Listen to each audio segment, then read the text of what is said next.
वडोदरा महानगर पालिका की बड़ी कचहरी पर आज सामान्य सभा मिली थी। इस सामान्य सभा के तहत वार्ड नंबर 1 के काउंसलर झा भरवाड़ की ओर से कई मुद्दों को उठाया गया था। दरअसल छाणी गांव में बाजवा निकट जो अश्व की प्रतिमा रखवाई गई है वो नियमों के विरुद्ध होने के मद्देनजर उसे हटाया जाए, ऐसी मांग वार्ड नंबर 1 के कांग्रेसी काउंसलर झा भरवाड़ की ओर से सामान्य सभा के तहत रखी गई थी। और इस मामले में जब तक प्रतिमा नहीं हटेगी उनकी लड़ाई चालू रहेगी, ऐसा भी उन्होंने कहा है। तो आइए इस मामले में आपको वार्ड नंबर 1 के काउंसलर झा भरवाड़ की प्रतिक्रिया सुनाते हैं।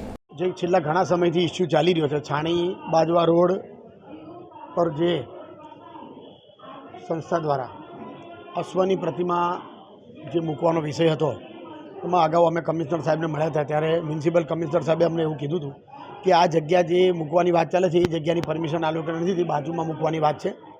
પરંતુ એન કેન પ્રકારે સત્તાના જોરે પોતાને મોટા દેખાડવા માટે જે રીતે સત્તાનો દુરુપયોગ કરી અને ટ્રાફિક પોલીસના અભિપ્રાયને પણ ગોળીને પી જઈ, સુપ્રીમ કોર્ટની ગાઈડલાઇનને પણ ગોળીને પી જઈને જે રીતે અશ્વની પ્રતિમા મૂકવામાં આવી છે, તમે જુઓ કે છાણી ગામની આજુબાજુના વિસ્તારોના નાગરિકોએ અમને વારંવાર રજૂઆત કરી કે ભાઈ બ્લાઇન્ડ સ્પોટ છે, આ પ્રતિમા મૂકવાથી એક્સિડન્ટ થઈ શકે એવું છે।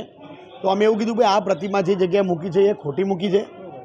આજે તમે જુઓ કે એક વખત ટ્રાફિક પોલીસે અભિપ્રાય એવો આપ્યો કે ભાઈ અહીંયા બ્લાઇન્ડ સ્પોટ જાહેર કરીએ છીએ અને ત્યારબાદ પોલીસ તરફથી ફરી અભિપ્રાય બદલી નાખવામાં આવે તો આ કેટલું વ્યાજબી છે। એકવાર એવું જાહેર થઈ ગયું કે બ્લાઇન્ડ સ્પોટ છે, બ્લાઇન્ડ સ્પોટનો મતલબ એવું કે ભાઈ આવતા જતા લોકોને દેખાય નહીં અને અકસ્માત થાય અને ભવિષ્યમાં અકસ્માત થવાથી કોઈનું મૃત્યુ પામે તો એની જવાબદારી કોની।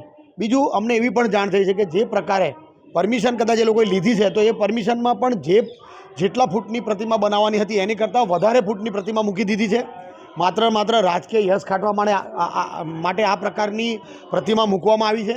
થોડો સાઈડ પર મૂકે એનો અમને કોઈ વાંધો નથી, પરંતુ જે જગ્યાએ મૂક્યો છે એ જગ્યા અકસ્માત ઝોન જાહેર થઈ છે અને एक्सीडेंट થવાની સંભાવનાઓ છે। ભવિષ્યમાં અકસ્માત થશે તો કોની જવાબદારી। जुड़े रहने के लिए हमारे YouTube चैनल को सब्सक्राइब करें और नई वीडियो की नोटिफिकेशन के लिए बेल आइकॉन को दबाएं।